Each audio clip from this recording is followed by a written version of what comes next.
আপনাদের সিভি ভাগ তো করতে হবে, তাই না? এটা খালি এমন হবে না খালি আপনি একটা ভালো রেজাল্ট করলে আর চাকরি হয়ে যাবে, এখন ওই যুগটা নাই, ওই যুগটা শেষ। আপনার ভালো রেজাল্টের সাথে আপনার ডেফিনেটলি 2 থেকে 3টা স্কিল থাকা জরুরি। তো যেই ছাত্রছাত্রীরা দিশেহারা হয়ে আছে তাদের জন্য আমরা চেষ্টা করব যে সরকারি কলেজ এবং স্কুলে ক্যারিয়ার কাউন্সিল বসানো।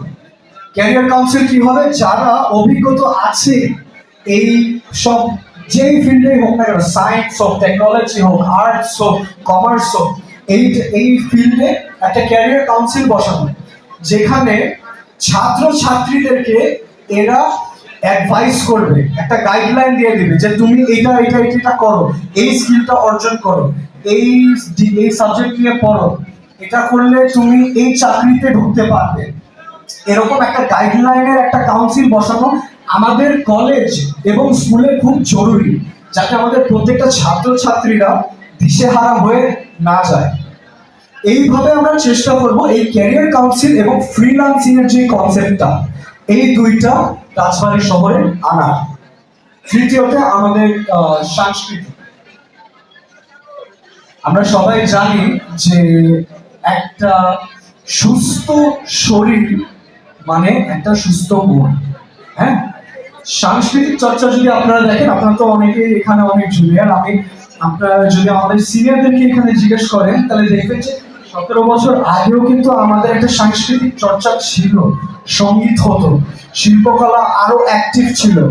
তো যারা যারা মানে নৃত্য পরিবেশন করতে পছন্দ করেন, গান করতে পছন্দ করেন, ডিবেট করতে পছন্দ করেন, তাদের জন্য আমরা চেষ্টা করব এই ইনিশিয়েটিভের থেকে আরো কয়েকটা কনসার্টস করার বা আরো কয়েকটা ডিবেট প্রতিযোগিতা করার। এখান থেকে কি হবে, আমাদের রাজবাড়ী শহরে সবচেয়ে ব্রাইটেস্ট এই ট্যালেন্ট যেগুলো আছে, ওই ট্যালেন্ট গুলো আমরা খুঁজে বের করে নিয়ে আসতে পারবো।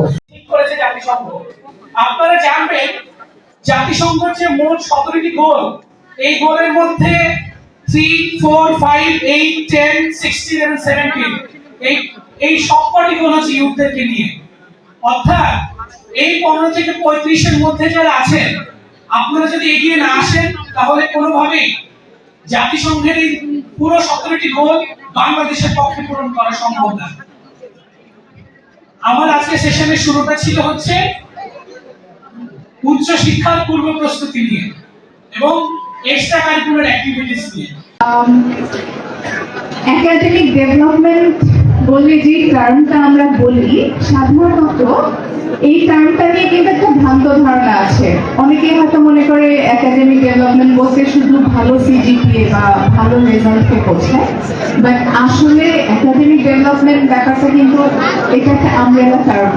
এটার মধ্যে অনেক এরিয়া আছে, যেমন আমি কি করছি, আমার লার্নিংটা পার্মানেন্ট হচ্ছে কিনা, বা ডিপ লার্নিং হচ্ছে কিনা, বা আমার পড়ালেখার কন্টেন্টটা আমি আমার ক্লাসরুমে কিভাবে অ্যাপ্লাই করতে পারছি, আবার ক্লাসরুমের বাইরে প্র্যাকটিক্যালি কিভাবে অ্যাপ্লাই করতে পারছি, তারপর আমার ইন্টেলেকচুয়াল ক্যাপাসিটি ডেভেলপ হচ্ছে কিনা, বা আমি কতটা ক্রিটিক্যাল থিঙ্কিং করতে পারছি, সব কিছুই কিন্তু একাডেমিক ডেভেলপমেন্টের এরিয়া।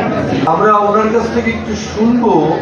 ইনকাম ট্যাক্স ডিপার্টমেন্টের খুব বড় অফিসার ছিলেন, এতদিন চাকরিতে থাকলেন, বিশাল অফিসার হতেন, কিন্তু ওনার একদিন মনে হলো যে ওনার আরো উচ্চ শিক্ষা দরকার। তখন চাকরি ছেড়ে দিয়ে উনি কানাডায় চলে গেলেন লেখাপড়া করতে, তাই তো? একটা তালি নেই, তালি। আমার কাজ হচ্ছে অ্যালবার্টা প্রভিন্সিয়াল গভর্নমেন্টে ক্যারিয়ার এন্ড এমপ্লয়মেন্ট কনসালটেন্ট। আপনারা জানেন কানাডা সোশ্যালিস্ট কান্ট্রি, সো ওরা যারা লো ইনকাম ফ্যামিলি আছে বা কাজ পাচ্ছে না তাদেরকে টাকা দেয় গভর্নমেন্ট থেকে, প্লাস ক্যারিয়ার কাউন্সিলিং করে যে ঠিক আছে তুমি এই সময়টা বসে আছো, কিভাবে তুমি স্কিল ডেভেলপ করবে so that you can get back to the labour force, তোমরা লেবার ফোর্সে ফেরত যেতে পারো। সো খুব কম সময়, যেহেতু আমার পরে মামাও বলবে, আমি খুব ছোট্ট করে বলি, এবং এটা আমি এখন জানি যে বাংলাদেশেও শুরু হয়েছে। এই কথাটা একটু ফারিয়াও বলেছেন আমার আগে, যে একাডেমিক ডেভেলপমেন্টটা মানে বইয়ের পড়াশোনাটাই এখন আসলে উন্নত বিশ্বের সবকিছু নয়। মার্ক মাই সেন্টেন্সেস, একাডেমিক পড়াশোনাটাই এবং রেজাল্ট ভালো হওয়াটাই উন্নত বিশ্বে এবং এখন এটা বাংলাদেশের চাকরির ক্ষেত্রেও শুরু হয়েছে, not end of the story. এবং রেজাল্ট খারাপ হওয়া মানেও end of the world, not that. কেমন আছি সবাই? কথা শুনতে পাচ্ছি? 1 মিনিট সময় নিব আমরা। 1 মিনিট সময়ে আমরা আগে সবাই চুপ করে যাব 1 মিনিট। 1 মিনিটে আমরা সবাই ভাববো রাজবাড়িতে আমাদের মূল সমস্যাগুলা কি কি। বেহাল দশা, যেটা রাজবাড়ি একটি গুরুত্বপূর্ণ সড়ক নামে পরিচিত। আমরা চাই ইনশাআল্লাহ আমাদের রাজবাড়ির আগামী কর্মকার জনাব আলিনাজ মোহাম্মদ ফহিম সাহেবের নেতৃত্বে আলোকিত রাজবাড়িতে পরিণত করব। এবং আরো একটি যে সমস্যা, যে আমাদের রাজবাড়িতে বিভিন্ন